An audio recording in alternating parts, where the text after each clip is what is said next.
Today we've got the flight review on the Xfly B-1 Lancer twin 70mm. Let's talk about some of the setup on this plane because it's really crucial, especially with the wing sweep, to have this plane set up properly. I've got the rates that I normally use on scale birds like this, and the CG, I'm gonna put that down below in the comments, and also the BD Tune AS3X Gains. So that way for your maiden flight, or if you wanna try some gains, because I do have a low and a high setting, I'll have those down below in the description. Show you the equipment we've got for today. SMC 6S 6200 LiHV pack, AR8360T receiver, and a satellite serial receiver up front.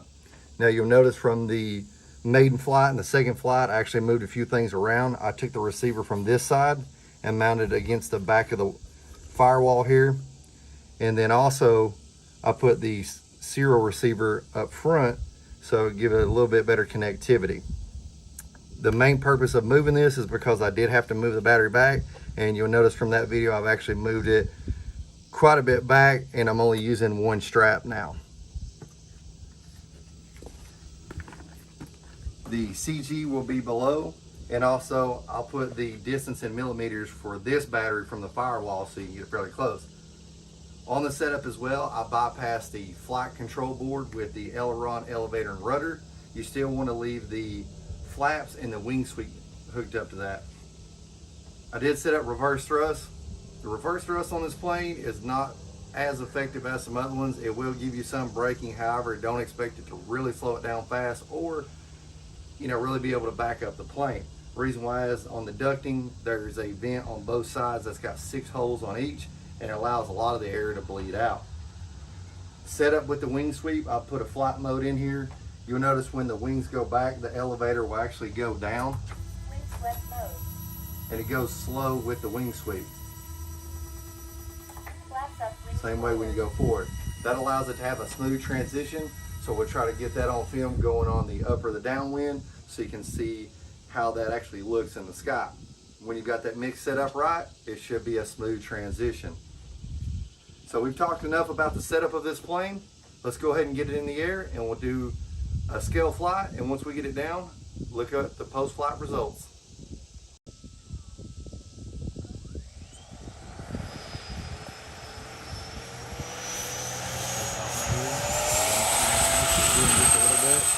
Barely pull back on the stick. It'll climb out nice and smooth. We'll go around. We're rolling on medium rates and put the gear up. So we've got medium rates across the board. Good for general flying. Also, when we sweep the wings back, it gives you good elevator authority. However, when we land, we're going to go down to low rate because that extra that you use to keep it level and stuff with the wings back, or just flying whatever, it's actually a little too much on landing, becomes sensitive. Time remaining 3 minutes. And the cool thing about this B1 is you just cruise around that 6,000 and you can get some awesome flight time. Just a fun bird just to cruise around. Looks good in the air. We've got a really bright sun today, and those lights are still showing up. With the wings out, it's got good visibility. The color makes it hard to see sometimes, but so right here, I'm gonna turn it around. I'm gonna go ahead and pull the wings back. I've got a flight mode mix in there where the elevator compensates, and you'll notice that it's a smooth transition. Wing sweep mode. It's a very simple transition. Now you do want to get into power more.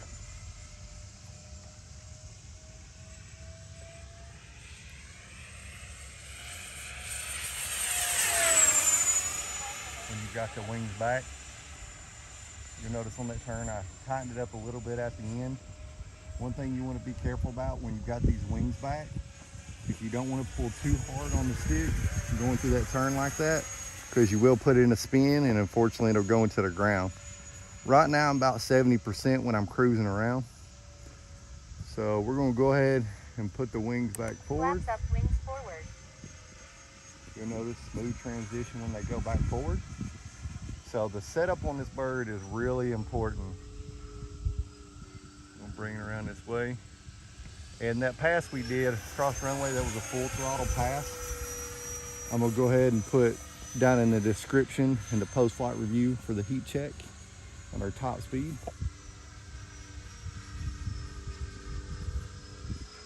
So we cruised around a little bit. You know, if you, like I said, you keep the power dial back with this bigger battery, you can fly quite a bit of time. So we'll go ahead and put the gear down for 1 minute.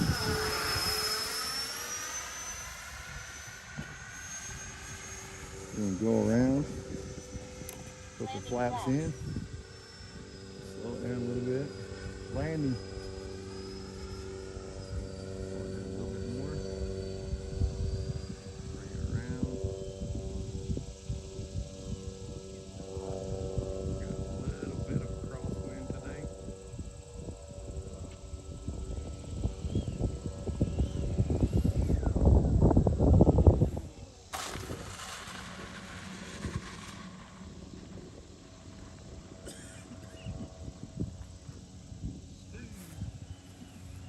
Turning it around. One thing you'll notice about this plane does have a narrow landing gear. Normally that wouldn't have tipped over a little bit, but it did on this one. So just be careful on your rudder rate. Either have it lowered down or a higher expo. Flaps up, wings forward. Right back with the flaps up.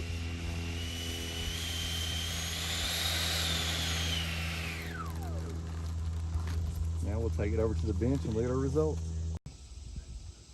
Now we've got the scale flight completed on the Xfly B-1 twin 70mm. Let's talk about a few things, flight characteristics. One is, you notice going down the runway, plenty of power to lift out, pull back just a little bit on the elevator, and it'll have a nice scale climb out. Flew it around a little bit, just basically did some scale flying, cruising around, and that's really the biggest benefit of this jet is it's got the flight time like some of the private jets do, like the PJ-50 for example.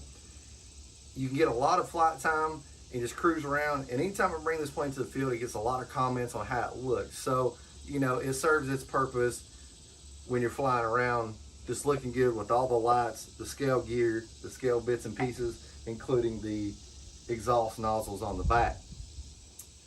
Flying around, you can get a good solid flight time. We were on a 4-minute timer, and we came down with 24 seconds left. So let's take a look at what a battery looks like.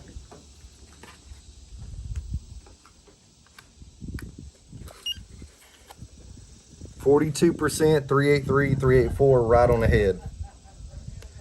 So you can run 4 solid minutes, and that's also with sweeping the wings back. And something I want to talk about when you sweep the wings back. One is you definitely want to be conscious of your power when you're flying around with the wings back, especially in the turn. You'll notice that when we made the pass and put the wings back, we did have that smooth transition. It didn't pitch up or down aggressively. We flew it around a couple times, and every time I got in the power, I got into the power right before the turns. So you want to be careful holding in the power before the turns, and when you come out, you can dial it back a little bit because you will have a tendency to use up some more battery with the wings back, flying at a higher speed. Speaking of higher speeds, we made that wide turn, came around, went down the runway, and we've got that as our heat check for today, so I'll put that top speed in the bottom right hand corner. And something I want to talk about, when I did that turn, you'll notice I went wide and I kind of pulled on the elevator, but I'll let the nose come down and go through the turn. You want to be careful with this plane when you've got it going around turns like that. Don't bank it like that and pull real heavy on the stick. It's going to drop a lot of altitude and it could result in a crash, so you definitely want to be aware of that. Wings back, flies really nice, smooth through the air. They put weights in the ends of the wings so that it makes it counterbalance it a little bit when they sweep back, because it will want to nose down a little bit. You may consider going to high rates. I just left mine on medium rates. When you come into land though, you may consider having the gear with a lower rate or go to low rates on the elevator, because it will make it fairly pinch sensitive coming in. Last thing is on the rollout and the taxiing, narrower landing gear, so raise up the expo or lower the rudder rate down just a little bit. Overall, really fun bird. It's good to cruise around.